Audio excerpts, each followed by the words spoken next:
ओम शांति 23 जनवरी 2025। परम सद्गुरु शिव भगवान उवाच मीठे बच्चे मुख्यतः दुईटी कथा समस्तंकु बुझाइबाकु हेब। गोटिए हेला बाबांकु मने पकाओ, द्वितीय 84 जन्मर चक्रकु जान, तेबे सबु प्रश्न समाप्त होइजिब। आजिर प्रश्न, बाबांको महिमारे केउ शब्द आसुछि जहा श्रीकृष्णंको महिमारे आसुनाही? उत्तर, वृक्षपति एकमात्र बाबा ही अटंती। श्रीकृष्णंको वृक्षपति कुहाजिब नाही। पितांकर पिता अथवा पतिमानंकर पति एकमात्र निराकारंको ही कुहाजाउछि, श्रीकृष्णंको नुहे।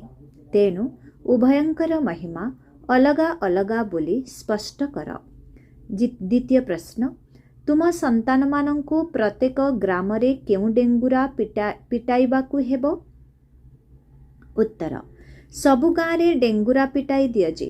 मनुष्यरु देवता, नर्कवासीरु स्वर्गवासी किपरि होई पारिबो एठारे आसी बुझ। सृष्टिर स्थापना, विनाश एवं पालना किपरि हेउछि ताहा मध्य आसी बुझ। गीत अछि, तुम्ही हो माता पिता, तुम्ही हो बंधु, सखा तुम्ही हो। ओम शांति।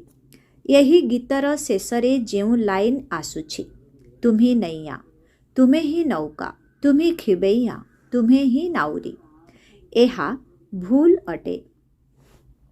जेपरि निजे पूज्य निजे पूजारी कहि थांती, एहा मध्य सेहिपरि होई जाउछि। जेउमाने ज्ञानवान संतान होइथिबे सेमाने तुरंत एही गीत बंद करिदेबे, काहीकिना एहा द्वारा बाबांकर अपमान हेउछि। एबे तुम संतान मानंकु तो ज्ञान मिलिछि, अन्य मनुष्य मानंकर एही ज्ञान नाही। तुमकु मध्य एबे ही मिलुछि, पुणी केबे मिलिब ही नाही। गीतार भगवानंकर ज्ञान पुरुषोत्तम हेबा पाई मिलुछि, एतिकी ही बुझुछंती। किंतु केबे मिलुछि, किपरि मिलुछि ए कथा भूली जाइछंती। गीता ही हेउछि धर्म स्थापनार शास्त्र, आउ कौनसी शास्त्र धर्म स्थापना निमंते नाही। शास्त्र अक्षर मध्य भारतरे ही व्यवहार हेउछि। गीता ही हेउछि सर्वशास्त्रमयी शिरोमणि। बाकी अन्य सबु धर्म तो पछरे आसी थांते, तांकु शिरोमणि कुहाजिब नाही। पिलामाने जानिछंती, वृक्षपति हेउछंती एकमात्र बाबा। से आमर पिता अटंती, पति भी अटंती एवं समस्तंकर पिता मध्य अटंती। तांकु पति मानंकर पति ओ पिता मानंकर पिता कुहा जाई थाए। यही महिमा एक निराकारंकर ही गान करा जाउछि। कृष्णंकर एवं निराकार बाबांकर महिमार तुलना करा जाई थाए। श्रीकृष्ण तो हेउछंती नुआ दुनियार राजकुमार। से पुणी पुराणा दुनियारे संगम जुगरे राजयोग किपरि शिखाइबे। एबे पिलामाने बुझुछंती आमको भगवान पढ़ाउछंती। तुमे पाठ पढ़ी एही भली देवी देवता हेउछ, परे पुणी एही ज्ञान रहिब नाही, प्राय लोप होई जिव। बाकी अटारे लुण अर्थात केवल चित्र ही रही जाई थाए। वास्तवरे काहार चित्र यथार्थ तो नाही।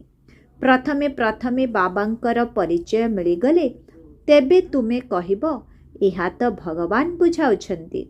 से तो स्वतः ही बुझाइबे। तुमको प्रश्न पचारिबार आवश्यकता नाही। प्रथमे बाबांकु तो जान। बाबा आत्मा मानंकु कहउछंती, मोती मने पकाओ, बस दुईटी कथा मने रख। बाबा कहउछंती, मोते याद कर एवं 84 जन्मर चक्र को याद कर। बास एही दुईटी मुख्य कथा ही बुझाइबाकु हेब। बाबा कहउछंती, तुमे निजर जन्म को जानि नाह। ब्राह्मण संतान मानंकु ही कहउछंती, आउ तो केही बुझी ही पारिबे नाही। प्रदर्शनी रे देख केते भीड़ लागी जाउछि। भाबुछंती एते मनुष्य जाउछंती, तेबे निश्चय किछि देखिबार जिनिस रहिछि। पसी आसी थांती, जन जनकु बसी बुझाइले तो पाटी थकी जिव। तेणु कौन करिबा दरकार? प्रदर्शनी मास सारा चलिले कहि पारिबो ଆଜି ଭିଡ଼ ଅଛି, କାଲି ପହରିଦିନ ଆସନ୍ତୁ। ତାହା ବି ମଧ୍ୟ ଯାହାଙ୍କର ପଢ଼ିବାର ଇଚ୍ଛା ଥିବ ଅଥବା ମନୁଷ୍ୟରୁ ଦେବତା ହେବାକୁ ଚାହୁଁଥିବେ ତାଙ୍କୁ ବୁଝାଇବା ଉଚିତ। ଏକମାତ୍ର ଲକ୍ଷ୍ମୀ ନାରାୟଣଙ୍କର ଚିତ୍ର ଅଥବା ବ୍ୟାଜ୍ ଦେଖାଇବା ଉଚିତ। ବାବାଙ୍କ ଦ୍ୱାରା ଏହି ବିଷ୍ଣୁପୁରୀର ମାଲିକ ହୋଇପାରିବ। ଏବେ ଭିଡ଼ ଅଛି, ତେଣୁ ସେଣ୍ଟରକୁ ଆସନ୍ତୁ। ଠିକଣା ତ ଲେଖାଯାଇଛି ନା। ବାକି ଏହିପରି ଯଦି କହିଦେଲ ଏହା ସ୍ୱର୍ଗ, ଏହା ନର୍କ, ଏଥିରୁ ମନୁଷ୍ୟ କ'ଣ ବୁଝିବେ? ତାଙ୍କର ସମୟ ନଷ୍ଟ ହୋଇଥାଏ। ଏପରି ତ ଚିହ୍ନି ହେବ ନାହିଁ ଯେ ଇଏ ବଡ଼ ଲୋକ, ସାହୁକାର ଅଥବା ଗରିବ ଅଟନ୍ତି। ଆଜିକାଲି ଏପରି ପୋଷାକ ଆଦି ପିନ୍ଧୁଛନ୍ତି ଯେ କେହି ବି ବୁଝିପାରିବେ ନାହିଁ। ପ୍ରଥମେ ତ ବାବାଙ୍କର ପରିଚୟ ଦେବାକୁ ହେବ। ବାବା ସ୍ୱର୍ଗର ସ୍ଥାପନାକାରୀ ଅଟନ୍ତି। ଏବେ ଏହିପରି ହେବାକୁ ପଡ଼ିବ। ଲକ୍ଷ୍ୟ ଉଦ୍ଦେଶ୍ୟ ସମ୍ମୁଖରେ ରହିଛି। ବାବା କହୁଛନ୍ତି, ମୁଁ ହେଉଛି ସର୍ବୋଚ୍ଚ, ମୋତେ ୟାଦ କର। ଏହା ହେଉଛି ବଶୀକରଣ ମନ୍ତ୍ର। ବାବା କହୁଛନ୍ତି, ମୋତେ ୟାଦ କଲେ ତୁମର ବିକର୍ମ ବିନାଶ ହେବ ଏବଂ ତୁମେ ବିଷ୍ଣୁପୁରୀକୁ ଆସିଯିବ। ଏତିକି ତ ନିଶ୍ଚିତ ବୁଝାଇବା ଦରକାର। ଅତି କମ୍ରେ 8-10 ଦିନ ପ୍ରଦର୍ଶନୀକୁ ରଖିବା ଦରକାର। ତୁମେ ଗାଁ ଗାଁରେ ଡେଙ୍ଗୁରା ପିଟି ଦିଅ ଯେ ମନୁଷ୍ୟରୁ ଦେବତା, ନର୍କବାସୀରୁ ସ୍ୱର୍ଗବାସୀ କିପରି ହେବ ଆସି ବୁଝ। ସ୍ଥାପନା ବିନାଶ କିପରି ହେଉଛି ଆସି କରି ବୁଝ। ଉପାୟ ତ ବହୁତ ରହିଛି। ତୁମେ ପିଲାମାନେ ଜାଣିଛ, ସତ୍ୟଯୁଗ ଏବଂ କଳିଯୁଗ ମଧ୍ୟରେ ରାତି ଦିନର ଫରକ ରହିଛି। ବ୍ରହ୍ମାଙ୍କର ଦିନ ଏବଂ ବ୍ରହ୍ମାଙ୍କର ରାତ୍ରି କୁହାଯାଏ। ବ୍ରହ୍ମାଙ୍କ ଦିନ ଅର୍ଥାତ୍ ବିଷ୍ଣୁଙ୍କର ଦିନ, ବିଷ୍ଣୁଙ୍କର ଦିନ ଅର୍ଥାତ୍ ବ୍ରହ୍ମାଙ୍କର ଦିନ। କଥା ଏକ ହିଁ ଅଟେ। ବ୍ରହ୍ମା ଏବଂ ବିଷ୍ଣୁ ଉଭୟଙ୍କର 84 ଜନ୍ମ। କେବଳ ଏହି ସଙ୍ଗମ ଜନ୍ମର ଫରକ ପଡ଼ିଯାଉଛି। ଏହି କଥା ତାଙ୍କ ବୁଦ୍ଧିରେ ପୂରାଇବାକୁ ହେବ। ଜୀବନରେ ଜ୍ଞାନର ଧାରଣା ନଥିଲେ କାହାକୁ କିପରି ବୁଝାଇବ? ଏହା ବୁଝାଇବା ତ ବହୁତ ସହଜ ଅଟେ। କେବଳ ଲକ୍ଷ୍ମୀ ନାରାୟଣଙ୍କର ଚିତ୍ର ଆଗରେ ହିଁ ଏହି ପଏଣ୍ଟ ଶୁଣାଅ। ବାବାଙ୍କ ଦ୍ୱାରା ଏହି ପଦ ପାଇବାକୁ ହେବ। ନର୍କର ବିନାଶ ସମ୍ମୁଖରେ ଉପସ୍ଥିତ। ଲୋକମାନେ ତ ନିଜର ମାନବ ମତ ହିଁ ଶୁଣାଇବେ। ଏଠାରେ ତ ରହିଛି ଈଶ୍ୱରୀୟ ମତ, ଯାହା ଆମ ଆତ୍ମାମାନଙ୍କୁ ଈଶ୍ୱରଙ୍କ ଠାରୁ ମିଳିଛି। ନିରାକାର ଆତ୍ମାମାନଙ୍କୁ ନିରାକାର ପରମାତ୍ମାଙ୍କର ମତ ମିଳୁଛି। ବାକି ସବୁ ହେଉଛି ମାନବ ମତ। ରାତି ଦିନର ଫରକ ରହିଛି ନା। ସନ୍ନ୍ୟାସୀ, ଉଦାସୀ ଆଦି କେହି ବି ଏହି ଜ୍ଞାନ ଦେଇପାରିବେ ନାହିଁ। ଈଶ୍ୱରୀୟ ମତ ଥରେ ମାତ୍ର ମିଳୁଛି। ଯେତେବେଳେ ଈଶ୍ୱର ଆସୁଛନ୍ତି ସେତେବେଳେ ତାଙ୍କ ମତ ଦ୍ୱାରା ଆମେ ଏପରି ଲକ୍ଷ୍ମୀ ନାରାୟଣ ହେଉଛୁ। ସିଏ ଆସୁହିଁଛନ୍ତି ଦେବୀ ଦେବତା ଧର୍ମର ସ୍ଥାପନା କରିବା ପାଇଁ। ଏହି ପଏଣ୍ଟସ୍ ଅର୍ଥାତ୍ ଜ୍ଞାନର କଥା ମଧ୍ୟ ଧାରଣା କରିବା ଉଚିତ, ଯାହା ସମୟ ବେଳେ କାମରେ ଆସିବ। ମୁଖ୍ୟ କଥା ଅଳ୍ପରେ ବୁଝାଇ ଦେଲେ ମଧ୍ୟ ଯଥେଷ୍ଟ। ଏକମାତ୍ର ଲକ୍ଷ୍ମୀ ନାରାୟଣଙ୍କର ଚିତ୍ର ଉପରେ ବୁଝାଇ ଦେବା ମଧ୍ୟ ଯଥେଷ୍ଟ। ଏହା ହେଉଛି ଲକ୍ଷ୍ୟ ଉଦ୍ଦେଶ୍ୟର ଚିତ୍ର। ଭଗବାନ ଏହି ନୂଆ ଦୁନିଆ ରଚନା କରିଛନ୍ତି। ଭଗବାନ ହିଁ ପୁରୁଷୋତ୍ତମ ସଙ୍ଗମ ଯୁଗରେ ଏମାନଙ୍କୁ ପଢ଼ାଇଥିଲେ। ଏହି ପୁରୁଷୋତ୍ତମ ସଙ୍ଗମ ଯୁଗ ବିଷୟରେ କାହାକୁ ଜଣା ନାହିଁ। ତେଣୁ ପିଲାମାନଙ୍କୁ ଏହିସବୁ କଥା ଶୁଣି କେତେ ଖୁସି ହେବା ଉଚିତ। ଶୁଣିକରି ପୁଣି ଶୁଣାଇବାରେ ଆହୁରି ଖୁସି ମିଳିଥାଏ। ସେବା କରୁଥିବା ଆତ୍ମାକୁ ହିଁ ବ୍ରାହ୍ମଣ କୁହାଯିବ। ତୁମ ନିକଟରେ ସତ୍ୟ ଗୀତା ରହିଛି। ବ୍ରାହ୍ମଣମାନଙ୍କ ମଧ୍ୟରେ ବି ବଡ଼ ସାନ ଥାଆନ୍ତି ନା। କେହି କେହି ବ୍ରାହ୍ମଣ ତ ବହୁତ ନାମୀଗ୍ରାମୀ ହୋଇଥାନ୍ତି, ବହୁତ ରୋଜଗାର କରିଥାନ୍ତି। ଆଉ କାହାକୁ ତ ଖାଇବାକୁ ମଧ୍ୟ ମୁସ୍କିଲରେ ମିଳିଥାଏ। କେତେକ ବ୍ରାହ୍ମଣ ତ ଲକ୍ଷପତି ଅଟନ୍ତି। ବଡ଼ ଖୁସିରେ ନିଶାରେ କହିଥାନ୍ତି, ଆମେ ବ୍ରାହ୍ମଣ କୁଳର ଅଟୁ। ସତ୍ୟ ସତ୍ୟ ବ୍ରାହ୍ମଣ କୁଳ ବିଷୟରେ ତ ଜଣା ହିଁ ନାହିଁ। ବ୍ରାହ୍ମଣମାନଙ୍କୁ ଉତ୍ତମ ବୋଲି କୁହାଯାଏ। ସେଥିପାଇଁ ତ ବ୍ରାହ୍ମଣମାନଙ୍କୁ ଖୁଆଇଥାନ୍ତି। ଦେବତା, କ୍ଷତ୍ରିୟ କିମ୍ବା ବୈଶ୍ୟ, ଶୂଦ୍ର ଧର୍ମବାଲାଙ୍କୁ କେବେ ଖୁଆନ୍ତି ନାହିଁ। ବ୍ରାହ୍ମଣକୁ ହିଁ ଖୁଆଇଥାନ୍ତି। ସେଥିପାଇଁ ବାବା କହୁଛନ୍ତି ତୁମେ ବ୍ରାହ୍ମଣମାନଙ୍କୁ ଭଲ ଭାବରେ ବୁଝାଅ। ବ୍ରାହ୍ମଣମାନଙ୍କର ମଧ୍ୟ ସଂଗଠନ ରହିଥାଏ। ତାର ସନ୍ଧାନ କରି ସେଠାରେ ପହଞ୍ଚିବା ଦରକାର। ବ୍ରାହ୍ମଣ ତ ପ୍ରଜାପିତା ବ୍ରହ୍ମାଙ୍କର ସନ୍ତାନ ହେବା ଉଚିତ। ଆମେ ତାଙ୍କର ସନ୍ତାନ ଅଟୁ। ବ୍ରହ୍ମା କାହାର ସନ୍ତାନ ତାହା ମଧ୍ୟ ବୁଝାଇବା ଦରକାର। ଯାଞ୍ଚ କରିବା ଦରକାର କି କେଉଁଠି କେଉଁଠି ତାଙ୍କର ସଂଗଠନ ମାନ ରହିଛି। ତୁମେ ବହୁତଙ୍କର କଲ୍ୟାଣ କରିପାରିବ। ବାନପ୍ରସ୍ଥୀ ସ୍ତ୍ରୀମାନଙ୍କର ମଧ୍ୟ ସଭା ରହିଥାଏ। ବାବାଙ୍କୁ କେହି ସମାଚାର ଦେଉନାହାନ୍ତି କି ଆମେ କୁଆଡ଼େ କୁଆଡ଼େ ଯାଉଛୁ।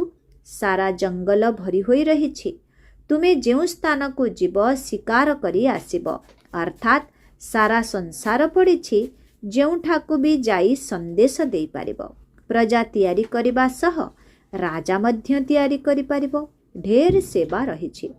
ସନ୍ଧ୍ୟା 5ଟା ବେଳେ ଛୁଟି ମିଳୁଛି। ଲିଷ୍ଟରେ ନୋଟ୍ କରିଦେବା ଦରକାର। ଆଜି ଏହି ସ୍ଥାନକୁ ଯିବୁ, କାଲି ଏହି ସ୍ଥାନକୁ ଯିବୁ। ବାବା ଉପାୟ ତ ବହୁତ ବତାଉଛନ୍ତି।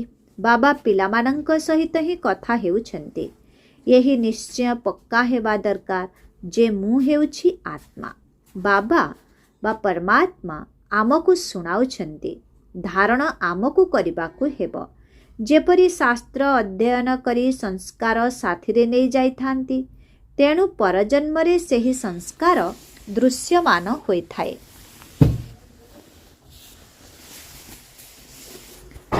କୁହାଯାଏ ସଂସ୍କାର ନେଇକରି ଆସିଛନ୍ତି। ଯିଏ ବହୁତ ଶାସ୍ତ୍ର ପଢ଼ିଥାନ୍ତି ତାଙ୍କୁ ଶାସ୍ତ୍ରର ଅଧିକାରୀ କୁହାଯାଇଥାଏ। ସେମାନେ ନିଜକୁ ସର୍ବଶକ୍ତିବାନ ବୋଲି ଭାବିବେ ନାହିଁ। ଏହା ହେଉଛି ଖେଳ, ଯାହାକୁ ବାବା ହିଁ ବୁଝାଉଛନ୍ତି। ଏହା କିଛି ନୂଆ କଥା ନୁହେଁ। ଡ୍ରାମା ପ୍ରସ୍ତୁତ ହୋଇ ରହିଛି, ଯାହାକୁ ବୁଝିବାକୁ ହେବ। ମନୁଷ୍ୟ ଏକଥା ବୁଝିନାହାନ୍ତି ଯେ ଏହା ହେଉଛି ପୁରୁଣା ଦୁନିଆ। ବାବା କହୁଛନ୍ତି ମୁଁ ଆସିଯାଇଛି। ମହାଭାରତ ଲଢ଼େଇ ସମ୍ମୁଖରେ ଦଣ୍ଡାୟମାନ। ମନୁଷ୍ୟ ଅଜ୍ଞାନ ଅନ୍ଧକାରରେ ଶୋଇ ରହିଛନ୍ତି। ଭକ୍ତିକୁ ଅଜ୍ଞାନ ବୋଲି କୁହାଯାଏ। ଜ୍ଞାନର ସାଗର ତ ବାବା ହିଁ ଅଟନ୍ତି। ଯିଏ ବହୁତ ଭକ୍ତି କରିଥାନ୍ତି ସେ ହେଉଛନ୍ତି ଭକ୍ତିର ସାଗର। ଭକ୍ତମାଳା ମଧ୍ୟ ରହିଛି ନା। ଭକ୍ତମାଳାର ମଧ୍ୟ ନାମ ଏକତ୍ର କରିବା ଦରକାର। ଭକ୍ତମାଳା ଦ୍ୱାପରରୁ କଳିଯୁଗ ପର୍ଯ୍ୟନ୍ତ ହିଁ ରହିବ। ପିଲାମାନଙ୍କର ବହୁତ ଖୁସି ରହିବା ଉଚିତ। ବହୁତ ଖୁସି ସେହିମାନଙ୍କୁ ମିଳିବ ଯିଏ ସାରାଦିନ ସେବା କରୁଥିବେ। ବାବା ବୁଝାଇଛନ୍ତି ମାଳା ତ ବହୁତ ଲମ୍ବା ହୋଇଥାଏ। ହଜାର ହଜାର ସଂଖ୍ୟାରେ ରହିଥାଏ, ଯାହାକୁ କିଏ କେଉଁଠୁ ଟାଣିଥାନ୍ତି। କିଛି ତ ଥିବ ନା, ଯେଉଁଥିପାଇଁ ଏତେ ବଡ଼ ମାଳା ତିଆରି କରିଛନ୍ତି। ମୁଖ ଦ୍ୱାରା ରାମ ରାମ କହି ଚାଲିଥାନ୍ତି। ଏ କଥା ମଧ୍ୟ ପଚାରିବା ଦରକାର। ରାମ ରାମ କହି କାହାକୁ ୟାଦ କରୁଛନ୍ତି? ତୁମେ କୌଣସି ବି ସତ୍ସଙ୍ଗ ଆଦିକୁ ଯାଇ ସେମାନଙ୍କ ଗହଣରେ ମଧ୍ୟ ବସିପାରିବ। ହନୁମାନଙ୍କର ଉଦାହରଣ ମଧ୍ୟ ରହିଛି ନା। ଯେଉଁଠି ସତ୍ସଙ୍ଗ ହେଉଥିଲା ସେଠାରେ ଜୋତା ରଖିବା ସ୍ଥାନରେ ଯାଇ ବସୁଥିଲେ। ତୁମକୁ ମଧ୍ୟ ସୁଯୋଗ ନେବା ଉଚିତ। ତୁମେ ବହୁତ ସେବା କରିପାରିବ। ସେବାରେ ସଫଳତା ସେତେବେଳେ ମିଳିବ ଯେବେ ଜ୍ଞାନର ବିଷୟବସ୍ତୁ ବୁଦ୍ଧିରେ ରହିଥିବ, ଜ୍ଞାନରେ ମସ୍ତ ହୋଇଥିବେ। ସେବାର ଅନେକ ଯୁକ୍ତି ରହିଛି। ରାମାୟଣ ଭାଗବତ ଆଦିର ମଧ୍ୟ ବହୁତ କଥା ଅଛି, ଯାହା ଉପରେ ତୁମେ ଦୃଷ୍ଟି ଦେଇପାରିବ। କେବଳ ଅନ୍ଧଶ୍ରଦ୍ଧାରେ ବସି ସତ୍ସଙ୍ଗ କରିବା ଉଚିତ ନୁହଁ। କୁହ, ଆମେ ତ ଆପଣଙ୍କର କଲ୍ୟାଣ କରିବାକୁ ଚାହୁଁଛୁ। ଦୁନିଆର ଭକ୍ତି ବିଲକୁଲ ଅଲଗା ଏବଂ ଏହି ଜ୍ଞାନ ଅଲଗା। ଜ୍ଞାନ ତ ଏକମାତ୍ର ଜ୍ଞାନେଶ୍ୱର ବାବା ହିଁ ଦେଉଛନ୍ତି। ସେବା ତ ବହୁତ ରହିଛି। କେବଳ ଏହି କଥା କୁହ ଯେ ସର୍ବୋଚ୍ଚ କିଏ? ସର୍ବୋଚ୍ଚ ଏକ ଭଗବାନ ହିଁ ଅଟନ୍ତି। ସମ୍ପତ୍ତି ମଧ୍ୟ ତାଙ୍କଠାରୁ ମିଳିଥାଏ। ବାକି ତ ସମସ୍ତେ ହେଲେ ରଚନା। ପିଲାମାନଙ୍କର ସେବାର ସଉକ ରହିବା ଦରକାର। ତୁମକୁ ରାଜତ୍ୱ କରିବାକୁ ହେଲେ ପ୍ରଜା ମଧ୍ୟ ତିଆରି କରିବାକୁ ପଡ଼ିବ। ଏହି ମହାମନ୍ତ୍ର କିଛି କମ୍ ନୁହେଁ। ବାବାଙ୍କୁ ୟାଦ କର, ତେବେ ଅନ୍ତମତି ସୋଗତି ଅର୍ଥାତ୍ ଅନ୍ତିମ ସ୍ମୃତି ଅନୁସାରେ ପୁନର୍ଜନ୍ମ ହୋଇଯିବ। ଆଚ୍ଛା, ମିଠେ ମିଠେ ଶିଖିଲଧେ ସନ୍ତାନମାନଙ୍କ ପ୍ରତି ମାତା ପିତା ବାପ ଦାଦାଙ୍କର ମଧୁର ସ୍ନେହ ସମ୍ପନ୍ନ ଶୁଭେଚ୍ଛା ଏବଂ ସୁପ୍ରଭାତ। ଆତ୍ମିକ ପିତାଙ୍କର ଆତ୍ମିକ ସନ୍ତାନମାନଙ୍କୁ ନମସ୍ତେ। ଆତ୍ମିକ ସନ୍ତାନମାନଙ୍କର ଆତ୍ମିକ ପିତାଙ୍କୁ ଓମ୍ ଶାନ୍ତି, ଗୁଡ୍ ମର୍ଣ୍ଣିଂ। बाप को नमस्ते, टीचर को नमस्ते, सतगुरु को नमस्ते, धर्मराज को नमस्ते, सर्व संबंधों में नमस्ते नमस्ते नमस्ते। शुक्रिया बाबा, शुक्रिया। ओम शांति। धारणा पाई मुख्य सार 1 नंबर, बाबा तुमको जो वशीकरण मंत्र देइछन्ति ताकू समस्तंकु मने पकाई देबाकू हेबो। सेवा करिबार भिन्न भिन्न उपाय रचिबाकू हेबो। भिड़ भितरे ज्ञान बुझाई निजर समय बर्बाद करिबा अनुचित। 2 नंबर, ज्ञानर पॉइंट गुडी को बुद्धि रे रखी ज्ञानर मस्ती रे अर्थात निशारे रहिबाकू हेबो। हनुमानंक परि सत्संग गुडी करे जाई बसिबाकू पड़िबो एवं सेमानंकर सेवा करिबाकू हेबो। खुशी रे रहिबा पाई दिन सारा सेवा करिबाकू हेबो। आजिर वरदान, मु एवं मोर पणिया को बलि चढ़ाउथिबा संपूर्ण महाबली हुओ। मु एवं मोर पणिया को बलि चढ़ाउथिबा संपूर्ण महाबली हुओ। कौनसी भी विनाशी व्यक्ति बा वैभव प्रति जदि आकर्षण रहिछि तेबे एहाकु ही मोर पणिया कुहा जाय। यही भली मोर पणिया को एवं मु करुछि, मु ही करिछि। यही भली मु पणिया को संपूर्ण रूप से समर्पण करुथिबा अर्थात बलि चढ़ाउथिबा आत्मा ही महाबली अटे। जेतेबेले एही विनाशी मु पणिया समर्पण होई जिवो सेतेबेले जाई संपूर्ण बा बाबांक समान होई पारिबो।